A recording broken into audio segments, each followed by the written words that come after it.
네, 오랜만에 가족들 만나 무슨 얘기 나누고 계십니까? 정치 얘기하기 좋아하시는 분들도 많으실 텐데요. 차기 대권 주자에 대해서 말씀 나눠보시는 건 어떨까요? 대선까지 아직 3년이나 남긴 했지만 대권 잠룡들의 물밑 경쟁 벌써 시작됐습니다. 허상우 국가디자인연구소 이사장 그리고 정치평론가 박상병 박사와 함께 대권 주자들의 면면에 대해서 살펴보겠습니다. 두 분 어서 오십시오. 네, 안녕하세요. 네, 뭐 두 분 차례는 지내고 오셨습니까? 이렇게 추석날 나오셨는데. 네, 저는 뭐 서울에서 그냥 지내고 있습니다. 그렇군요. 네, 저는 몇 년 전부터 역기성이에요. 예.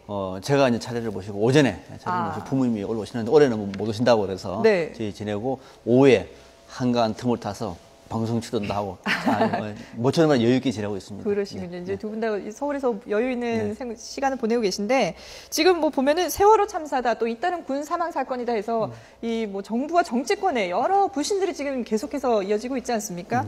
그래서 그런지 아직 3년이나 남았는데도 불구하고 벌써 차기 대권 주자에 대한 얘기들이 나오고 있거든요. 일단 여야 잠룡들 먼저 새누리당 대권 잠룡들부터 살펴보도록 할 텐데요. 저희 이강진 기자가 리포트를 준비한 게 있거든요. 먼저 보고 얘기 나누도록 하겠습니다. 최근 여론조사에서 새누리당 차기 대권 주자는 김무성, 정몽준, 김문수 3강 구도로 형성돼 있습니다.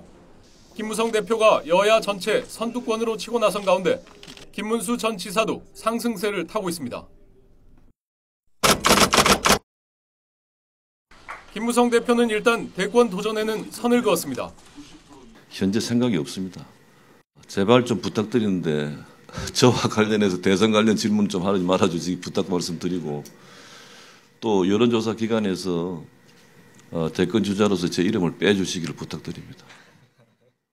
하지만 본인의 만류와는 상관없이 당분간 여권 내 독주 체제에는 흔들림이 없을 거란 평가가 지배적입니다.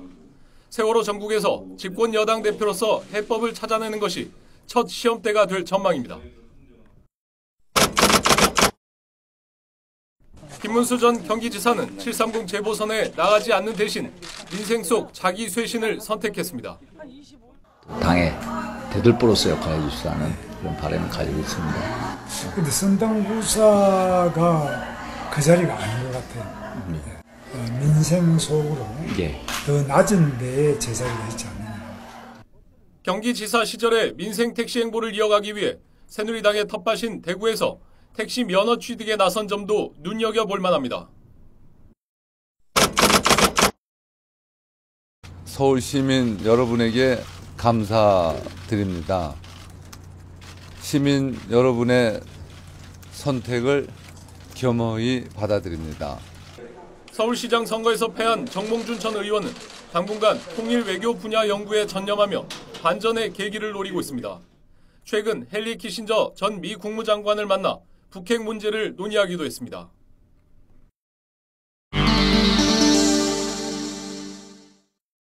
남경필 경기도지사가 최근 아들의 군폭력과 가정사 문제로 타격을 받으면서 주춤한 가운데 원희룡 제주지사는 중앙정치에서 한 발 물러서 체급 분리기에 주력하고 있습니다.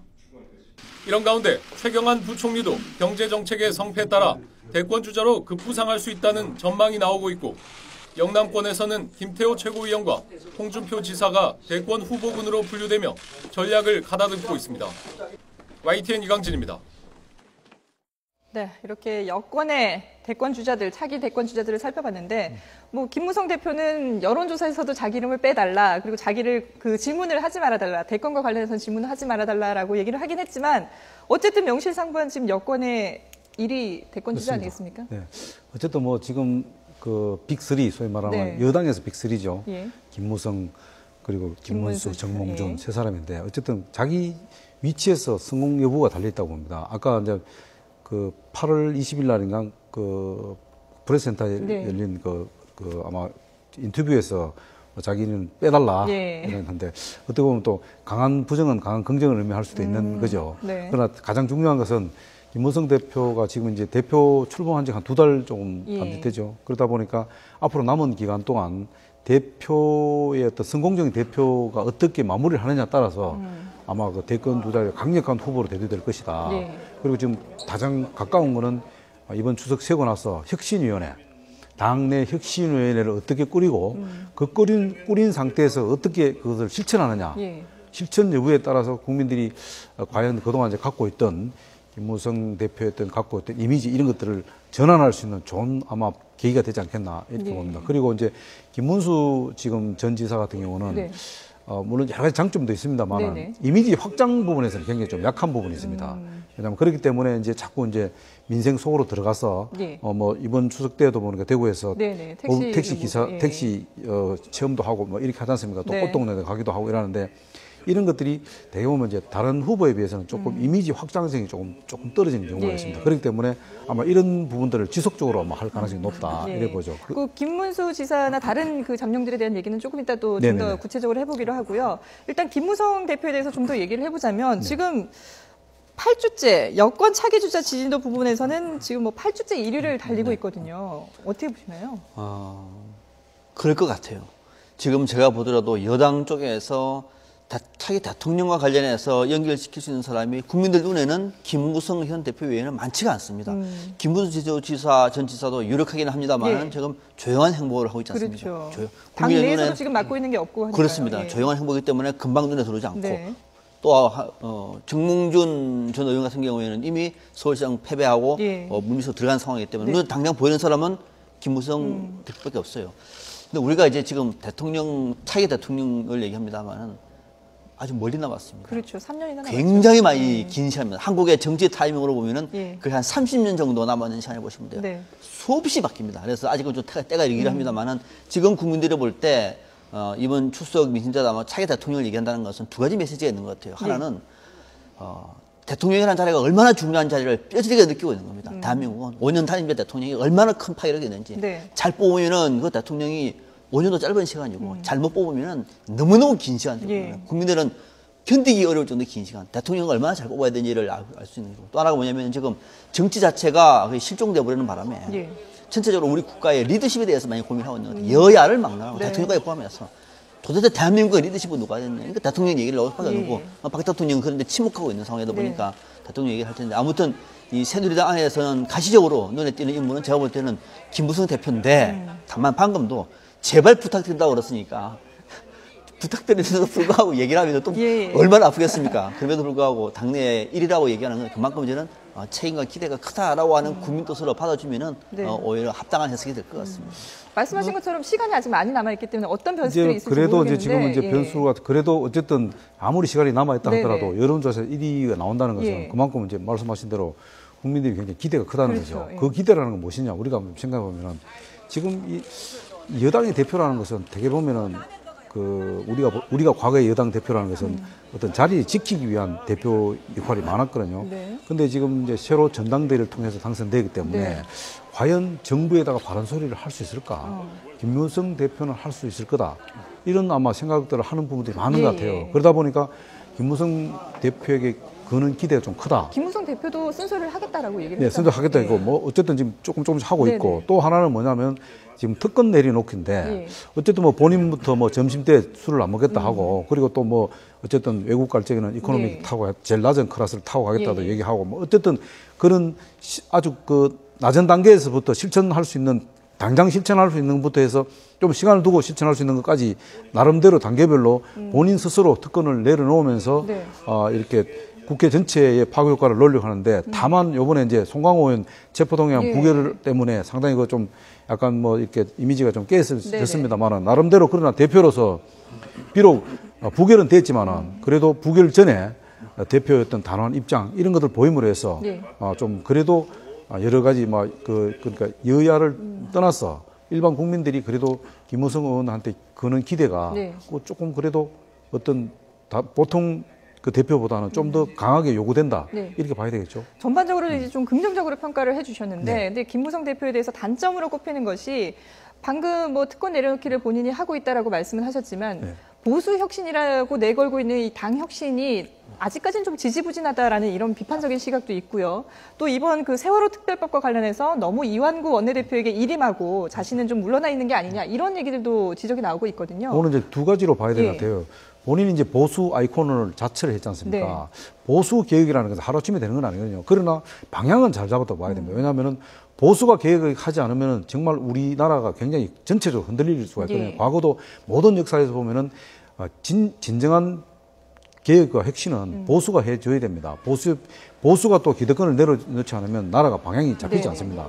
마찬가지고 또 하나는 뭐냐면은 지금 보수 뭐 특권 노리고 그러니까 보수의 어떤 역할을 잘 했지만은 이것을 이제 얼마나 빠른 시간에 자기 어떤 색깔을 내놔야 됩니다. 정확하게 어떻게 혁신할 것인지. 그리고 아까도 제가 말씀드렸지만 혁신위원회 구성을 어떻게 할 거냐 이거죠. 그 구성을 해서 정말로 실제로 어떻게 실천하느냐 이게 달려 있거든요. 그리고 지금 김무성 김무성 대표의 대개 사람들이 보면은 그 좀 덕장으로 많이 보잖아요. 지장으로 보진 않잖아요. 그렇기 때문에 어떤 컨텐츠와 관련된 부분들 앞으로 그 부족한 컨텐츠와 관련된 부분들 그러니까 그런 부분들을 채워가면서 만들어진다면은 아마 여권 내에서도 상당히 경쟁력 있는 후보의 한 사람은 될 수밖에 없다. 그렇게 보는 거죠. 지금 현재까지 볼 때는. 김무성 대표 한계를 지금 물으셨죠. 한계. 많죠. 많은데 지금 당장 드러나고 있는 모습은 일단 리더십이 뭔지를 보여주고 있지 못하고 있다. 상당히 큰 기대와 당의 혁신을 기치로 내걸고 압도적으로 승리를 했음에도 불구하고 이 꼬인 난국을 집권당에 과반을 갖고 있는 집권당에 강력한 힘을 갖고 있는 대표가 풀지 못하고 있습니다. 아니 침묵하고 있습니다. 이러면 대한민국 국민들이 누구한테 기대를 합니까? 오직해서 박근혜 대통령 보고 나오라 얘기할 정도라고 얘기하면 집권당 대표로서는 리더십을 보여주지 못하고 있는 거죠. 지금 대통령 눈치 보고 있는 겁니까? 뭐 리더십을 확보하지 못하고 있는 얘기고 이대로 가버리면 주지 않는 겁니다.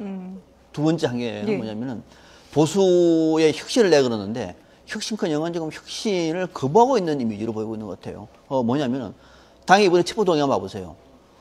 직접 얘기하지 않았습니까? 앞으로 방탄국이 없다 했잖아요. 뭐 아무 책임 없는 겁니다. 그냥 미안합니다.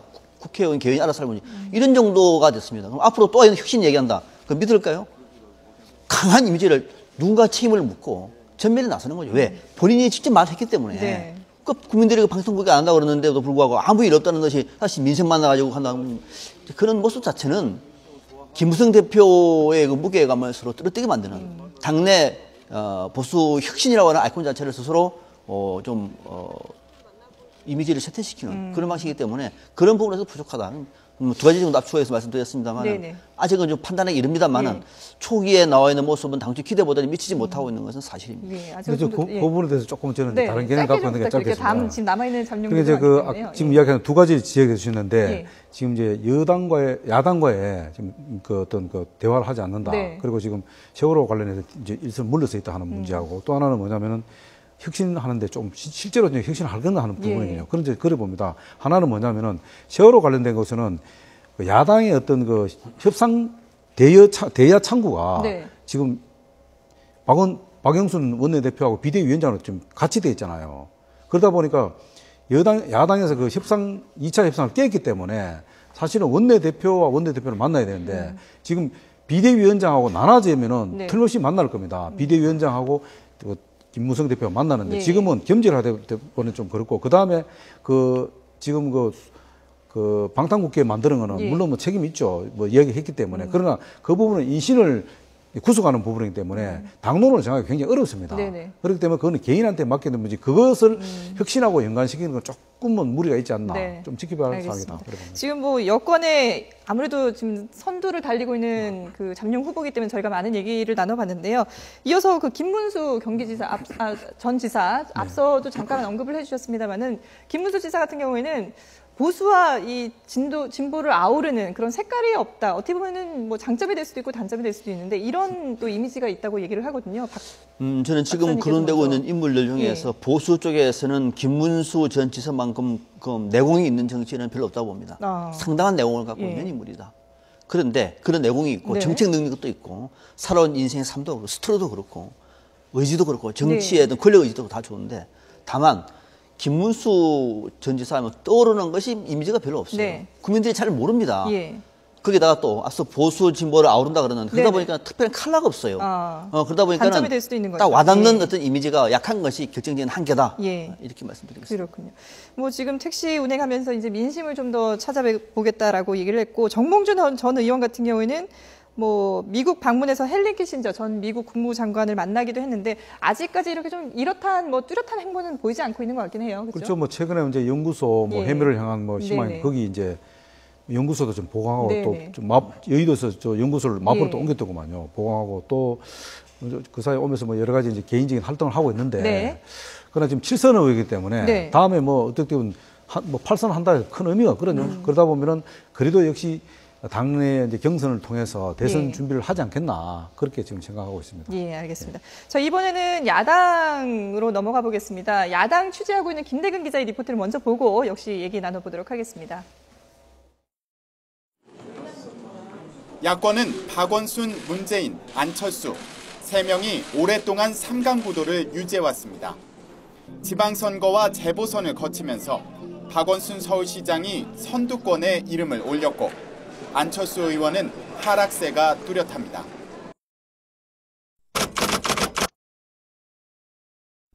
서울시장 재선에 성공하면서 박원순 시장은 야권의 대표적 대선 주자로 발돋움했습니다. 박 시장은 민생과 안전을 키워드로 시정에 집중하면서도 유가족 김영호 씨를 찾는 등 세월호 문제에도 끈을 놓지 않았습니다. 정치적 고려 없이 시정에 전념하겠다는 원칙대로 중앙정부와의 협력에도 거침이 없습니다. 중앙정부가 생각하고 계시는 여러 가지 뭐 창조 경제라든지 서비스 발전이라든지 결국은 또 서울에서 시작을 해야 이게 대한민국 전체에 효과가 있다고 생각이 됩니다.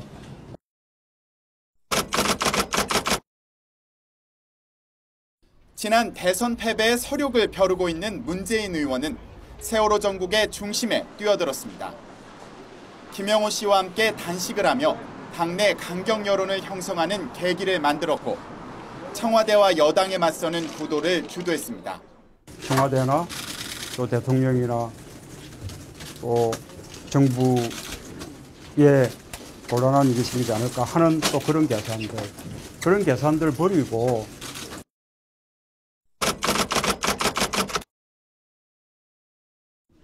안철수 의원의 새 정치는 한마디로 시련의 연속입니다. 민주당과 통합 이후 재보선 참패까지 시행착오를 재기의 발판으로 삼겠다며 의지를 다지고 있습니다. 앞으로 많은 분들 만나 뵙고 여러 가지로 듣고 배우겠다고 말씀드렸죠. 정기국회 이제 보건복지 상임이니까 열심히 제 맡은 바 국방에 충실히 임하겠습니다.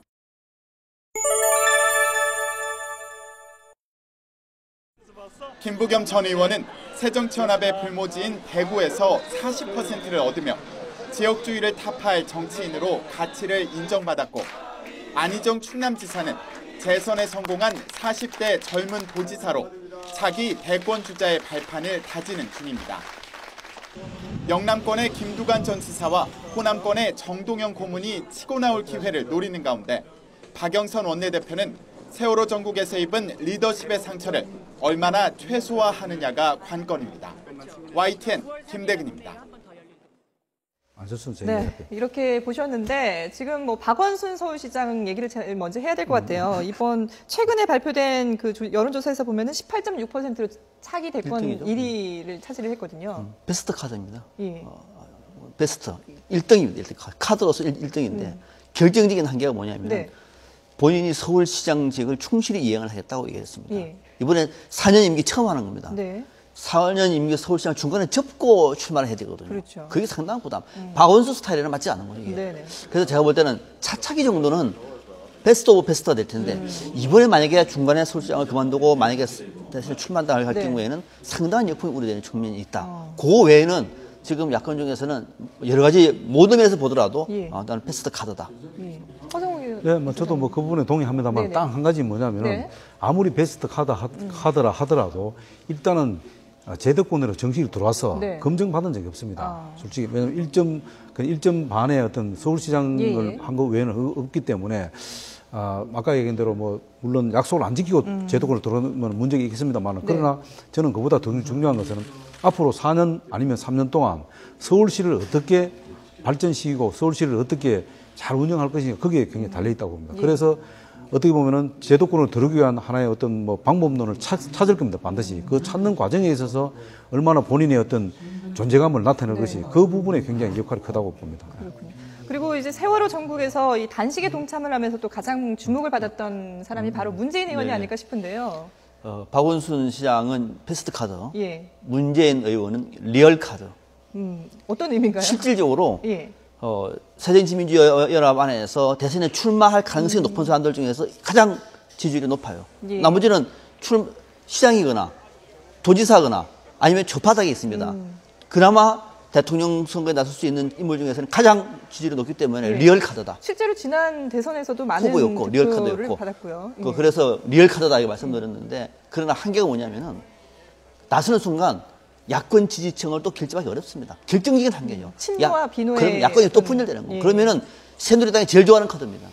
지난 대선 때도 제가 수없이 그런 얘기를 많이 했습니다. 그러더니 일부도 친노가 저를 비판하는 목소리가 나오고 그러는데 그런 건 논외로 하더라도 야권을 전체로 아우를 수 있는 인물이 아니라고 하는 측면이 결정적인 한계다 이런 말씀드립니다. 이런 친노와 비노의 관계 어떻게 좀 극복을 할 수 있을까요? 그래서 이번에 이제 그 세월호 사건과 단식을 동조 단식을 했지 않습니까? 김용호 그렇게 해서 당내에서는 존재감을 확실히 이어받은 건 사실인 것 같아요. 실제로 의원들도 많이 지지 방문을 했다고 지지 방문도 하고 당내의 존재감은 확인이 시켰는데 이것이 확장이 되어서 전체 일반 국민들한테 아니면 전체 당원들한테 이렇게 존재감을 과시하는 데는 좀 한계가 있었다. 왜냐하면은 과연 이것이 이제 성배인지 독배인지는 모르겠습니다만 제가 볼 때는 당내에서는 성배 같은데 당 외에서는 독배가 될 가능성이 높았다. 그렇기 때문에 문재인 지금 의원을 바라보는 시각이 이게 지금 일당이 있단 말입니다. 그렇기 때문에 그건 좀 지켜봐야 될 부분이다. 그러나 저는 지금도 뭐 예상한 것은 이번에 비대위가 12월에 되면 끝나고 바로 1월 달에 조기 전당대회를 하게 되면은 그래도 당에서 가장 유력한 후보가 되지 않겠냐, 당대표로. 1월 달에 조기 전당대회를 한다면은 저는 문재인 후보가 될 확률이 거의 99%라고 봅니다. 그렇게까지 이제 거의 확실하게 보시는 거군요. 예. 그런가 하면은 지금 이 추석과 가장 인연이 깊은 사람이 바로 안철수 의원이 아닐까 싶은데 항상 추석을 전후해서 뭔가 중대 발표들을 많이 했잖아요. 지금 이 추석 연휴 어떻게 뭘 구상하면서 보내고 있을까요? 안철수 아마 전 공동대표 같은 경우는 앞으로 이제 재기 발판을 노려야 되는데 지금 재기 발판을 노리기에는 굉장히 지금 타이밍적으로 맞지 않습니다. 안 맞습니다. 왜냐하면 지금 야당 자체가 지금 비대위가 지금 구성도 안 돼 있고 여러 가지 복잡합니다. 친노 비노도 아니고 그렇다고 안철수는 친노 비노도 아닙니다. 지금 아니다 보니까 앞으로 자기 노선을 정하는데 아마 무슨 우선점을 줄 겁니다. 어떻게 노선을 정할 거며 그리고 자기가 말하는 새정치 지금 많은 국민들이 안철수 의원이 새정치가 뭡니까 했을 적에 현재 기존 정치와 다른 게 새정치다 했기 때문에 그러면 그 다른 정치를 아직까지 내놓지 않았는데 앞으로 정치 행보 과정에서 이 새정치 모습을 드러내는 게 안철수 의원의 의무라고 봅니다. 저는. 그것을 제대로 내놓는다면 또 왜냐하면 안철수 테마주가 계속 아직도 좀 뜨고 있거든요. 그러니까 기대가 있다는 거죠. 그러나 그 기대에 비해서 만약에 새정치의 어떤 모습을 제대로 못 보인다면 안철수는 역시 아까 말한 대로 독배를 마신 결과밖에 내놓을 수가 없다. 재기 상황이 여의치 않다라고 하셨지만 실제로 본인은 이 추석 전에 지역 주민들에게 문자를 보내서 재기를 하겠다 이런 인사를 했다고 하죠. 다시 시작한다고 얘기했고 지금은 나설 상황이 아니죠.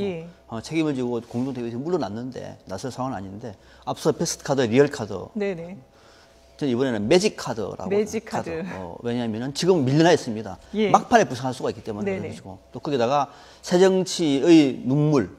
좌절을 많은 국민들이 봤습니다. 막판에 부상될 경우는 상당히 의미 있는 카드가 될 것 같고 당내 전체 야권을 전체적으로 아우를 수 있는 그 유일한 인물이다.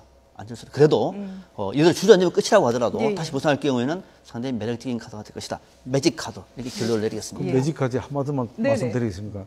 매직 카드는 원래 한 번밖에 사용 못하거든요. 이미 쓴 카드라는 말씀이신가요? 뭔가 또 말씀하실 게 있을까요? 뭐 지금 다른 여러 가지 고민도 되겠습니다만 안철수 대표 지금은 정중동 행보하는 것이 옳다고 봐요.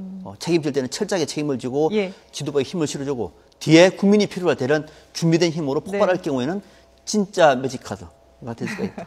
알겠습니다. 대선까지 아직 3년이나 시간이 남아있긴 합니다만은 이 대권 잠룡들에 대한 얘기 나눠봤습니다. 허성우 국가디자인연구소 이사장 그리고 정치평론가 박상병 박사였습니다. 두 분 고맙습니다. 네, 고맙습니다.